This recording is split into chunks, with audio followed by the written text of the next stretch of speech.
నీ మాటలలో జీవమున్నది, అవే నన్ను బ్రతికించును. నీ మాటలలో వెలుగున్నది, అవే నన్ను వెలిగించును. నీ మాటలలో శక్తియున్నది, అవే నన్ను బలపరచును.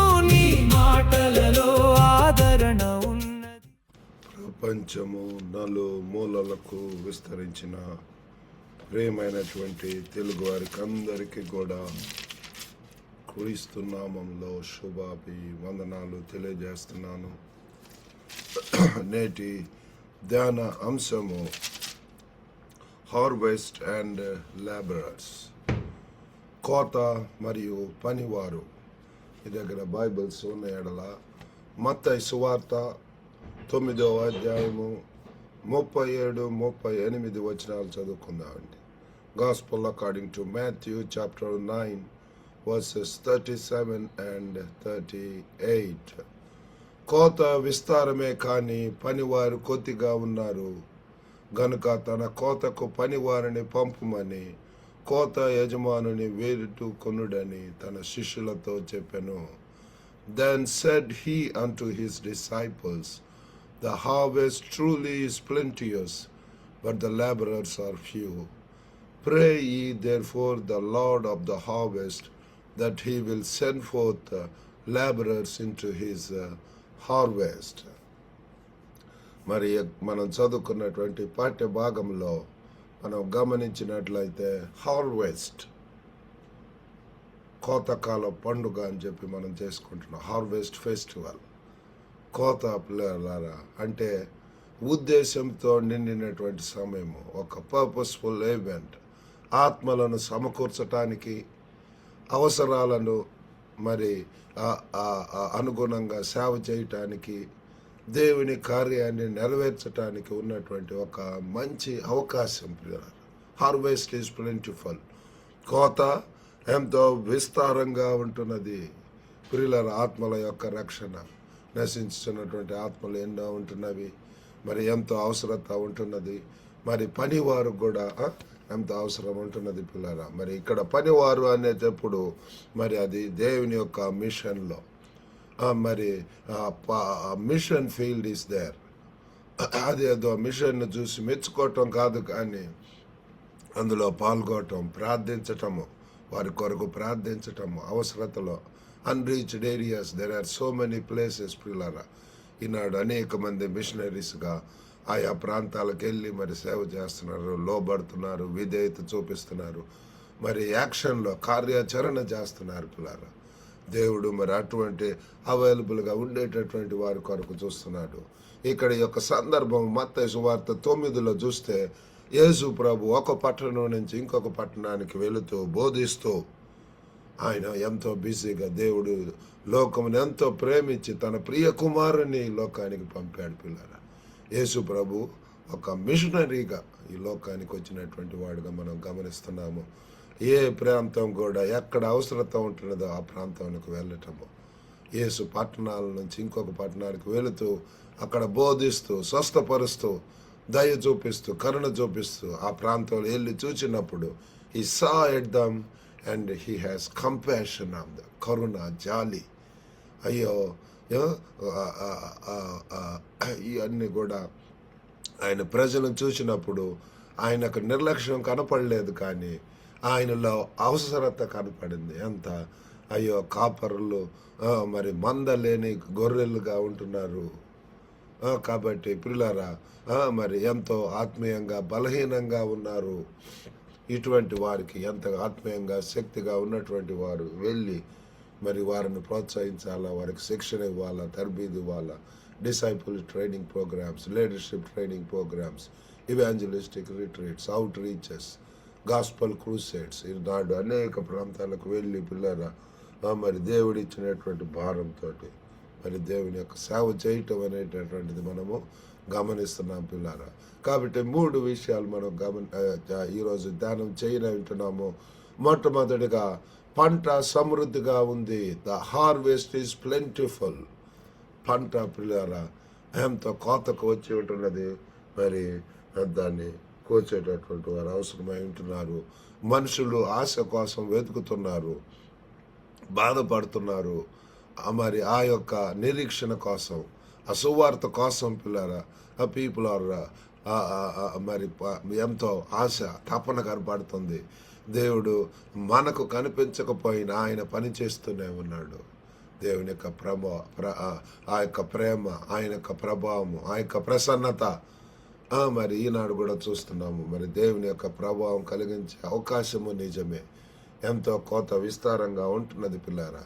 రెండవది కానీ మనం గమనించేటటువంటిది, కార్మికులు కొద్దిమందే ఈనాడు అన్ని మిషన్ ఆర్గనైజేషన్స్లో వీసి మరి ఒక కెరియర్ లేకపోతే volunteers wanted, short term volunteers, long term workers are needed. ప్రతి దాంట్లో కూడా పిల్లరా ఎంతో అవసరత ఉంటున్నది. మనం ఏదో అన్ఎంప్లాయ్మెంట్ ప్రాబ్లం అని దేవుని యొక్క బిడ్డలకు అదే ఉండదు. ఎంత బిజీగా ఎన్ని దేశాలలో మరి దేశం కాని దేశానికి వెళ్ళి ఎంతో మరి శ్రమ పడుతున్నారు, ఎంతో మరి ఆ దేవుని కొరకు ప్రయాసపడటం అనేటటువంటిది మనం గమనిస్తున్నాం పిల్లారా. కాబట్టి మనం చేయవలసిందల్లా ఏంటి అంటే,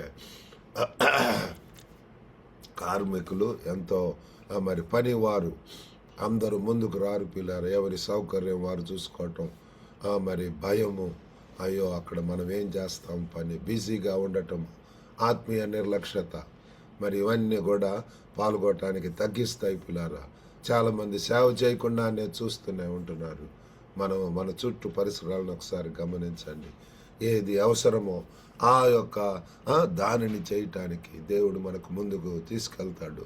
యేసు ఆ కొరతను ప్రత్యేకంగా చెప్తున్నాడు. పనివారు కొద్దిమందే ఉంటున్నారు పిల్లారా. దేవుడు మరి అటువంటి పనివారి కొరకు సమర్పణ, త్యాగము, విశ్వాసం కలిగినటువంటి వారు, దేవుని యొక్క ప్రేమను చూపించేటటువంటి వారు, సువార్తను ప్రకటించేటటువంటి వారి లోకంలో ఎంత అవసరమైంటున్నారు. సర్వలోకానికి వెళ్ళి సర్వ సృష్టికి కూడా సువార్తను ప్రకటించండి. నమ్మి బాప్తిజం పొందినవాడు రక్షింపబడును. కాబట్టి పిల్లరా ప్రార్థించండి, మరి త్వరగా వెళ్ళండి. Pray and then go earnestly, quickly.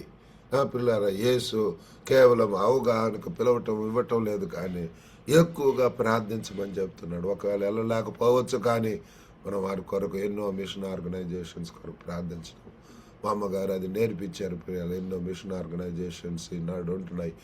Operation mobilisation, youth with mission, evangelical mission, India IEM అనే దాని ద్వారా మన ఇండియా నుంచి ఎంతో సేవ మిషనరీలు పోతున్నారు. Friends missionary prayer brand, blessing youth mission, ఈ రీతిగా అనేక మిషనరీ ఆర్గనైజేషన్స్ ఉంటున్నాయి. మరి హార్ట్ ద్వారా ఏదో ఒకటి పిల్లరా మరి మన యొక్క స్కిల్స్కు తగినట్లుగా మిషనరీ మరి వైద్యులు చేసేటటువంటి మిషనరీ వైద్యులు కూడా పిల్లరా అనేక మరి స్కిల్డ్ వర్కర్స్ లాగా కూడా మనం వెళ్ళి అక్కడ మిషనరీస్గా ఉండవచ్చు. మనము కార్మికుల కోసం ప్రార్థిస్తాం, అలాగే మనమే కార్మికులుగా మారాలని చెప్పి కూడా దేవుని ముందు ఉంచుతాం పిల్లరా. కాబట్టి ఈ యొక్క ఉద్యమం అనేటువంటిది ఒక ప్రతిస్పందనను మనం ఎంచుకోవాలా, గాఢంగా ప్రార్థించాలా. ఈ యొక్క మరి కోత విస్తారంగా ఉంటున్నది, కానీ మరి కార్మికులను పంపమని దేవుణ్ణి అడుగుదాం పిల్లరా. ఒకరిని ఎంచుకుందాం, అడాప్ట్ చేసుకోవటం, లేకపోతే ఒక పరిచర్యను పిల్లరా ఎత్తుకోవటం, ప్రిషన్ మినిస్ట్రీ, ఆర్ఫనైజెస్, లేకపోతే పిల్లలు ఒక అన్రీచ్డ్ ప్లేస్కి వెళ్ళి ఆ ప్రాంతంలో దేవుని కొరకు ప్రయాసపడటము, ఒక స్నేహితుడికి, ఒక పొరుగువాడికి, లేకపోతే సహా ఉద్యోగికి, కోవర్కర్స్, కొలీగ్స్కు, మరి క్లాస్మేట్స్కు, కుటుంబ సభ్యులకు, ఈనాడు పిల్లలు ఎంతమందికి ఎంత సేవ చేయవచ్చు పిల్లరా. ఒక సేవ అడుగు వేద్దాం, ఒక ముందుకు సేవ దృక్పథంతో దేవుని సన్నిధిలో ప్రార్థిస్తూ, దేవుడు ఒకవేళ భారం ఇచ్చినట్లయితే మరి ఆ భారంతో మన యొక్క బంధుమిత్రులను మరి దేవుడు ఎక్కడికి పంపిస్తే అక్కడికి వెళ్ళి దేవుని కొరకు మహిమకరంగా ఉండటానికి దేవుడు మనకు సహాయం చేయను గాక. చిన్న ప్రార్థన చేసుకుందాం. పరిశుద్ధుడైనటువంటి మా ప్రేమ గల ప్రభువా, సర్వశక్తివంతుడైనటువంటి తండ్రి, నేటి ధ్యాన అంశమును బట్టి వందనాలు ప్రభువా. కోత ఎంతో విస్తారంగా ఉంటున్నది నాయన. దయగల తండ్రి, మీ యొక్క బిడ్డలుగా విశ్వాసముగా అయ్యో తండ్రి తండ్రి తండ్రి ప్రభా, మీ యొక్క పని చేయటానికి, మీకు విధేయులు అవ్వటానికి సహాయం చేయండి. క్రైస్తవులు ఎవరో కాదు, కానీ క్రీస్తు ప్రకారం జీవించేటటువంటి వారు, క్రీస్తు చెప్పినటువంటి ఇచ్చినటువంటి పనిని చేసేటటువంటి వారంగా ప్రభు ఈనాడు అనేక ప్రాంతాల్లో ఎంతో అవసరత ఉంటున్నది. మీరే సహాయం చేయండి. వినుచున్న ప్రతి ఒక్కరిని దర్శించండి. అస్వస్థకు గురైనటువంటి వారిని యేసు నామములో స్వస్థత ఇచ్చేయండి. ఎంతమందికి తండ్రి ప్రభు ఎటువంటి అవసరతలో ఉంటున్నారు, ఆందోళన కలవరంలో ఉంటున్నారు, విచారం దుఃఖములో ఉంటున్నారు, బాధలో ఉంటున్నారు, వారిని దర్శించి ప్రభు మీ యొక్క రక్షణ దయచేయండి. ప్రభు మీ యొక్క ప్రభు విడుదల దయచేయండి. ఎంతమంది వాళ్ళ కొరకు ఎదురు చూస్తున్న వారికి కూడా మంచి జీవిత భాగస్వాములు దయచేయండి. ఈ దినదేవులతో నింపి పంపమని యేసుక్రీస్తు అతి పరిశుద్ధ నామమున అడిగి పెట్టుకొంచున్నాం తండ్రి. ఆమెన్. ప్రభు నాన్న మీకు అందరికి కూడా వందనాలండి. God bless you all. Have a good day. ఈ రోజు దేవుని వాక్య ధ్యానంలో మాతో కలిసి పాల్గొన్నందుకు హృదయపూర్వక ధన్యవాదాలు. దేవుని వాక్యము మీ జీవితానికి వెలుగుగాను, బలముగాను, నిరీక్షణగాను ఉండునుగాక. ఈ సందేశాన్ని మీ కుటుంబ సభ్యులతో, స్నేహితులతో పంచుకొని వారికి కూడా ఆశీర్వాదముగా ఉండండి.